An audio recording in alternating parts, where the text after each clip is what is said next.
Welcome back, everybody. Thank you for watching. We are back with another top 5 myths and lies video today. As you can see, once again, we're in my truck. I've kind of made it a thing to make these videos in my truck. I like doing them in here. It's air conditioned, comfortable. We can just hang out and talk. So I actually made the first part to this video yesterday, and when I got done, I realized I probably should have made that a top 10 video because there's just so many good myths and lies that you hear from the anti-gun side out there. There's definitely not a shortage of them. So we're gonna go over 5 more today, and I honestly think this 5 is probably better than the 5 that we did in part 1. So like I said, I just filmed that yesterday. It'll probably come out a week or 2 before this one, but I am filming them kind of back to back. So if you like these videos, as always, let me know in the comments and hit that thumbs up button for me, and we'll do more parts of these down the road. I really enjoy making these. So let's get into this. Number 1, silencers allow people to kill undetected. Now this is one that I believed for a really long time before I was into guns. For those of you that don't know, I didn't grow up, shooting guns. I got into guns pretty much when I became an adult, and I definitely believed that silencers were movie quiet. I think that's where we can place most of the blame for people believing that is Hollywood and movies, and then the politicians get on TV and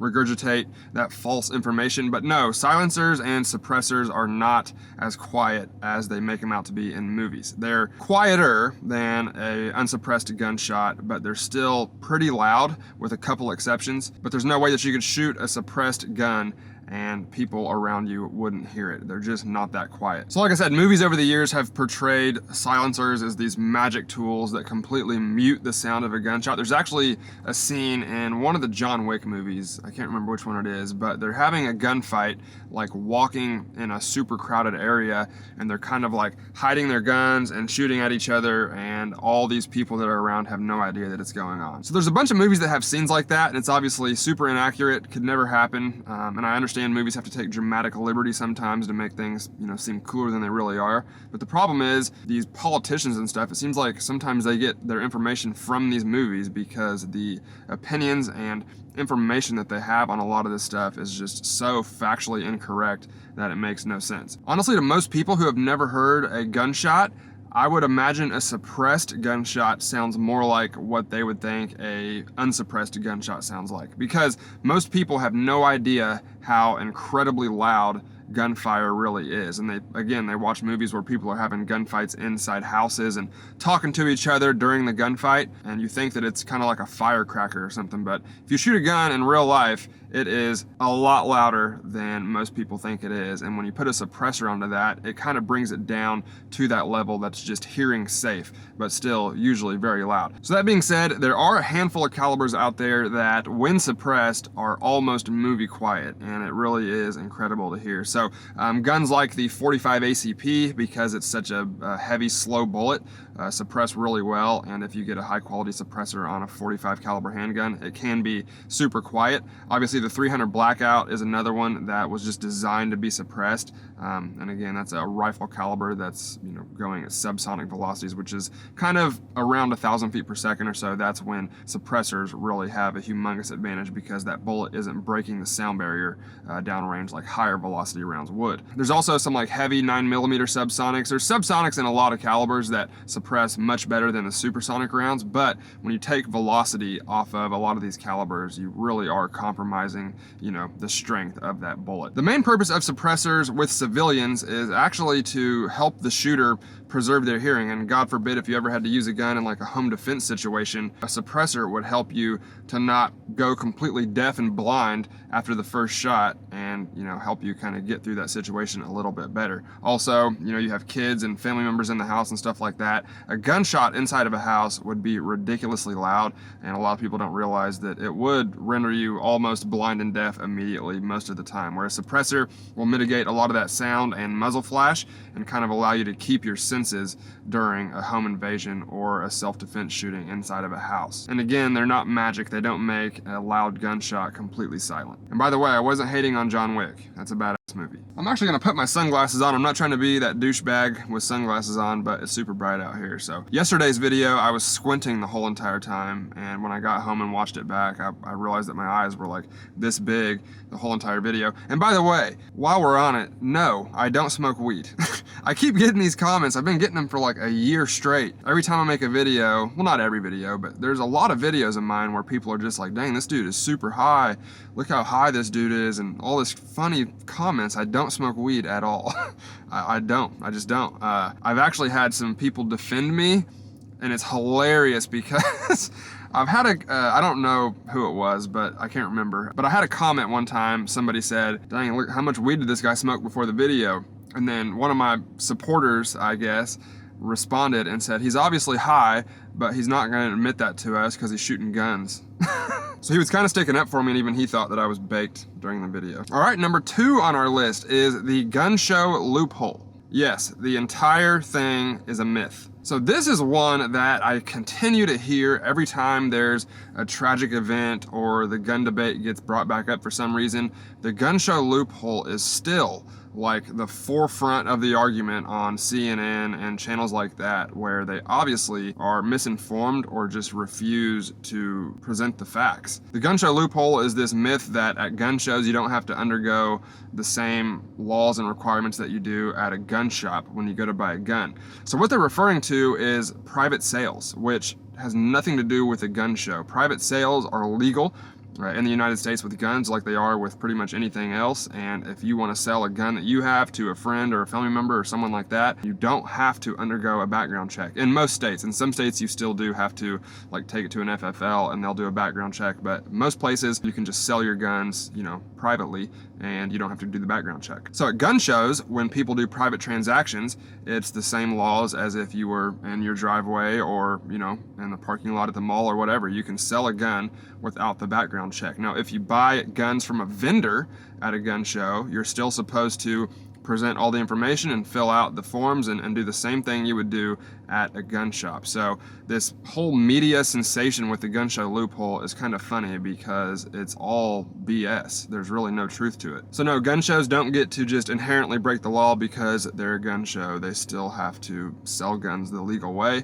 and anything else is illegal. Now, there might be vendors at gun shows that do illegally sell guns, like anything else. If they're willing to put their license on the line to make a few bucks, then they're kind of stupid. Any gun sales like that from an FFL to a civilian without a background check are illegal anyway. There is no such thing as the gun show loophole. Number 3 on my list, AR-15s are assault rifles, or pretty much any semi-automatic rifle is an assault rifle. Now, this is one that you do hear in the gun world. Sometimes you'll hear pro-gun people call ARs and AKs assault rifles. Typically when you hear them talk about these assault weapons bans or assault rifles, they're referring to semi-automatic rifles like the AR-15. And a lot of them still think you can go buy machine guns over the counter, and people just have these all over the place when they're already pretty hard to get. So when I think of an assault weapon, I typically think of a full auto or a machine gun. And even then, I just don't really use the word assault rifle very often. But in these assault weapons bans that they keep proposing, they're actually trying to outlaw a lot of weird features like pistol grips and forward grips, certain butt stocks, just really silly stuff that doesn't affect the performance of the rifle at all, other than to make it more comfortable for you to shoot, but it doesn't make it any more dangerous or any more effective. That's why the assault weapons bans in the past haven't done anything to curb the gun crime statistics or stop mass shootings. They don't really outlaw anything important anyway. But even if they did outlaw AR-15s or AKs, we all know that would not stop mass shootings or, you know, violent crime either. If anything, it would probably make it worse because only law-abiding citizens would follow those laws. And no, AR does not stand for assault rifle. It stands for Armalite Rifle, which is a company that made the AR-15 way back in the day. So there's still a lot of people that think AR stands for assault rifle. So I just thought I'd clear that up. But again, it's kind of semantics here, and I have heard knowledgeable guys in the gun world refer to certain guns as assault rifles. At the end of the day, it's just a word, and it doesn't change the way that the rifle functions or the intentions that you have with the rifle. I don't know about yours, but my semi-automatic rifles don't go out and assault people on their own. Number 4 on my list, banning high-capacity magazines, or standard capacity magazines in most cases, will cause mass shooters to get less kills. I'll try to run in some footage here. I know I have some older clips of me practicing reloads, but I'm not like a tactical guy that practices this stuff a lot. And even I was able to get like under 1 second reloads with an AR-15, just practicing for a couple hours, and even quicker with handguns. So no, I do not believe that the magazine capacity has anything to do with the number of deaths and kills that these psychopaths can get, you know, when they're doing these mass shootings. It literally takes less than a second to reload an AR-15, no matter how many rounds you have in your magazine. So whether it's 10, 20, 30, whatever, I don't think it would make any difference. I've practiced very little and I suck at this kind of stuff, so anyone who practices regularly and got really good at this could do reloads lightning fast. I actually have a gun and a magazine out here just to show you guys. So this is obviously a Happy Stick 32 round Glock 17 magazine, and this one has some rounds in it. I'm probably not going to load the chamber, but just the magazine exchange itself is literally that easy. So there's almost no, you know, logic or fact behind banning standard capacity magazines whenever it's that easy to do a reload. Now there are certain states that do like the bullet buttons, and you have to have screwdrivers or whatever you have to take your magazines out. But the bottom line is mass shooters don't follow these laws, and there have been mass shootings in states that have bullet buttons or 10-round magazine limits, and surprise, surprise, they were using 30-round mags, 100-round drums. You know, they obviously aren't following the law. They're going out to do mass murder and kill as many people as they can. So I don't think magazine restriction is, you know, at the top of their list of priorities. And at this point, there have to be hundreds of millions of magazines, standard capacity magazines and high capacity magazines out there. So if you ban them from law-abiding citizens, there's already so many of them out there that, number one, law-abiding citizens are going to be able to get them, but criminals especially are going to be able to get their hands on those. And once again, all you're doing is taking away effective tools from law-abiding citizens, because criminals aren't going to follow the law. Plus, it goes back to the freedom or safety argument. Safety. We all know it won't do a single thing to stop gun crime or shootings or the number of deaths, you know, caused by these mass shootings. But what it will do is put less rounds in the guns of the law-abiding citizens, and once again put them at an even bigger disadvantage than they're already at. And like I said, this isn't hypothetical. We've seen mass shootings in states with magazine restrictions, and again, the mass killers didn't follow the law. It's shocking, I know. All right, the fifth and final myth or lie on my list today is gun owners or people with a gun in the home are 100 times more likely to kill themselves or a loved one with a gun. Duh. That's like saying people with a swimming pool in their backyard are 100 times more likely to drown in their swimming pool. So they're comparing it to people who have a 0% chance of an incident happening with a gun because they don't have guns in the home at all. So the number is still probably extremely low, and I just used 100 times more likely because I'm sure that's been said before, but you guys know what I mean. They use these statistics and say you're this many times more likely to, you know, have this happen, when the comparison literally makes no sense. We talked about this in the last video with the mass shootings and the number of gun deaths and how they inflate them dramatically and kind of mislead people with these kinds of statistics. So the average person hears that and they don't think about it, you know, below surface level, and they just think, whoa, that's, you know, extremely dangerous to have a gun in the home, when what they're comparing it to is no gun in the home, which means there's 0% chance. So it might be like 15 people had an accident in their home, and now you're 15 times more likely